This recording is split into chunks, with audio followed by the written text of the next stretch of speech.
right, so on to the main event. The Horseman, Chris Benoit. Oh, there's Benoit and woman who gets murdered by him eventually. I was wondering when you were going to mention it. You have to throw it in every week. That was a crazy shot of them, like, together. Like, literally right there. There's a thumbnail right there.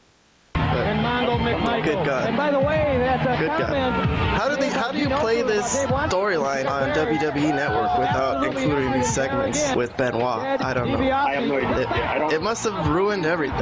Anyways, here's Sting and Luger's entrance. Classic. Look at Luger. Man, these guys look like Greek gods, dude. Ridiculous. These guys were in incredible shape. Here's the end of the match. Where Chris Benoit wants to be. Luger tagged out. It was a hot tag. So Luger's out on the floor. He's messed up from the match. Okay, so he's going to be out on the floor during this whole end sequence. This is the end of the show. I guess I'm just going to let it run from here.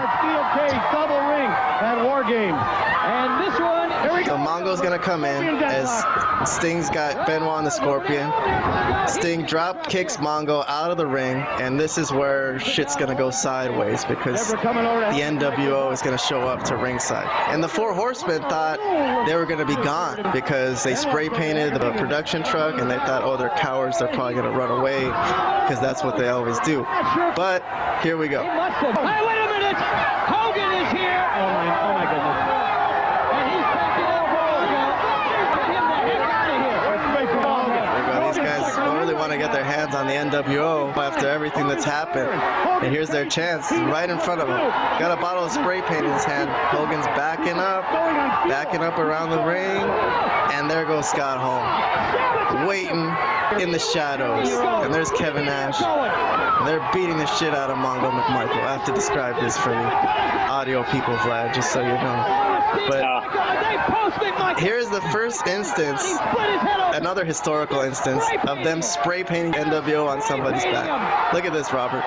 Can you believe this? This was the first time, right? This was the first time, right? Mongo McMichael was the first victim. Steve Mongo McMichael. So there they got Chris Benoit in the Razor's Edge, or in the Outsider's Edge as it's called now. And he's going to get spray painted too. But honestly, look, he deserves this. Like in hindsight, looking at what he did. That's a woman. And then look at Sting. Sting, bro. Can you believe this? This is nuts. Here comes the Horseman. They got a little battle here. Flair and Arn. It's literally going nuts. So is Anderson. Ric Flair going after Hogan. Wait a minute, what has Hogan got in his hands? They spray Arn Anderson. So Flair is fighting Hogan, and then Hogan sprays Flair in the face with spray paint. In the face. Yeah. In his hair. He's giving him black hair. This is crazy. This is a psycho ending to this show.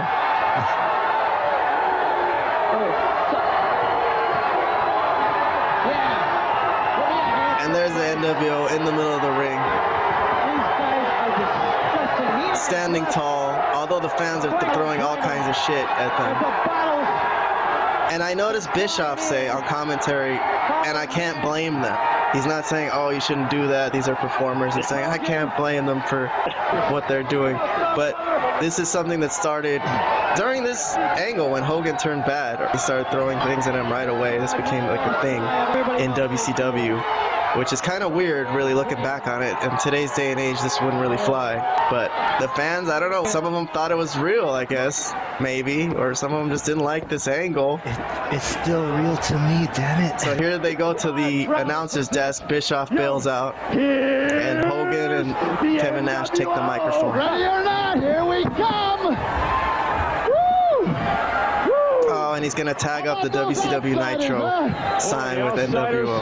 I tell you, Hulk Hogan over. Anarchy! We love to say we told you so. Anything less would be too civilized. I saw that. Oh my God. These guys get up and they're all spray painted. Like the aftermath of the Horsemen in the ring, surrounded by trash, spray painted with NWO on their backs. Man, there is nothing more humiliating. And they end the show with the Ted DiBiase 1, 2, 3, 4th member and 5th member on his fingers, and then him mouthing the words next week. And that's how the show goes off the air. WCW Nitro, August 25th, 1996. I love the guy next to him. This is hilarious. Look, 4 fingers. Oh, 5. Let me see. He's like, next week 5. Next week 5. That's hilarious. It's like, what? There's going to be a 5th member? All right. Let's get some thoughts. That was a crazy ending, man. That was significant, too, man. What is going to happen next week? How are they going to react to this? So stay tuned for next week. I can't wait to watch this with you guys, but let's give some thoughts about this episode. How about we start with Vlad, the wrestling expert? Yeah, I mean, the ending to that was very memorable. I actually remembered, I've seen that segment many times in my life. The spray painting of Flair's head and hair is something that I definitely remember happening. I didn't realize at the time, well, what I mean to say is when I've seen those clips back, I didn't realize that was the first time they spray painted NWO on someone. But yeah, so that's really a memorable segment then in that case. But it was great. I mean, look at the amount of heat that got. I mean, the crowd was going ballistic. They were going nuts. The crowds were insane. That type of emotion and feeling that you don't get in today's wrestling anymore. I mean, the crowds were absolutely bonkers. That's what really makes it, like the feeling that the crowd gets makes a segment so memorable. I mean, this was already memorable in its own right, like spray painting someone. I mean, that's like the ultimate heel stuff, right? Like spray painting somebody in the face, beating the crap out of them, leaving them laying. But this was, I mean, there's heat and then there's just amazing heat, and this was amazing heat. So great way to end the show. Great way to end the show. A lot of stuff that a lot of skippable stuff in between is what I garnered as well.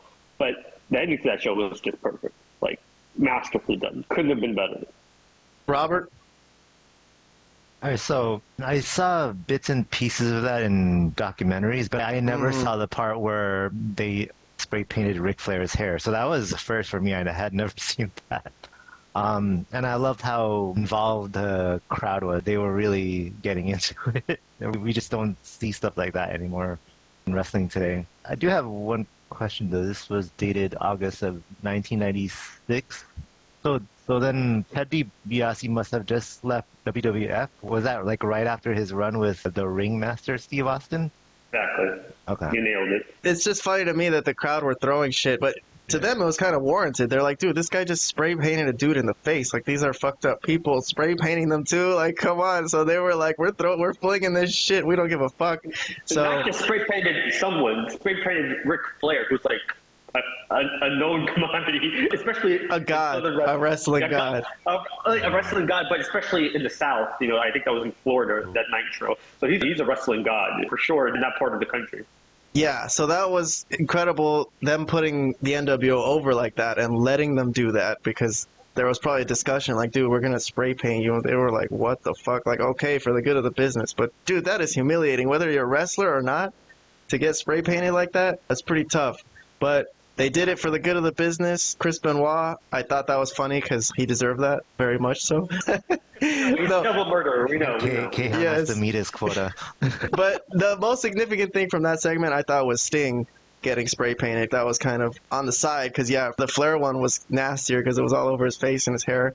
But Sting is going to be the guy that ends up taking this the hardest because we see what happens with him and his feud with the NWO. It's already started, but his feud with the NWO is going to intensify. That's going to come in the coming weeks. But yes, I very much enjoyed that. I think that was good enough for today. I kind of want to show you more, but we don't have time. We got to let you guys go, man. I can't keep you here all day and just watch wrestling. But we'll have more time, so next time we'll continue that story. All right, then? I just want to make a quick clarification or point. So are you saying the guys that took all the paint, in the face and got tagged and whatever, are you saying that they shouldn't have agreed to do it, or because it makes them look humiliating and just looks like they got their asses kicked, or you're saying they still should have because it's good for the company and it's a good way for that heel group that you're trying to build up to get major heat? I'm saying yes, of course they should have, because it obviously helped the storyline, the angle, and the business in general got more viewership. It garnered more attention. But I'm just saying, like, as a man, it's humiliating, dude. Can you just imagine laying there and taking that in front of people? Like, I don't care if it's a storyline or an angle Even if it's or not. a work, even if it's a work, you know. Yeah, even if it's a work, it's tough. That's tough, bro. That's a blow to the ego, man. That's a blow to the ego. Plus, you probably want to be the guy on the angle who's doing the spray painting, not getting spray, but you're jobbing, dude. Well, it's just like actors in a movie, you know, a lot of degrading stuff happens to them, but it's for entertainment purposes. It's supposed to spark a reaction, so they know what they're doing, and they obviously they have to agree to it beforehand, I imagine. Also, at least for this angle, it was worth it. There was a payoff. It did work. It garnered the heat they needed. So it's not like the AEW stuff where they were spray painting people and nobody gave a damn. This was very worth it, and yes, I commend the guys for taking the spray paint like that. Yeah, for the good of the business, you're right. I agree with Kahan that they should have definitely done this because of just the amount of emotion that it garnered from the people. All right, then. That'll be all for today. Thank you guys for coming on the show. Peace out. Subscribe if you haven't. Please tell your friends to subscribe. We got all the wrestling content here.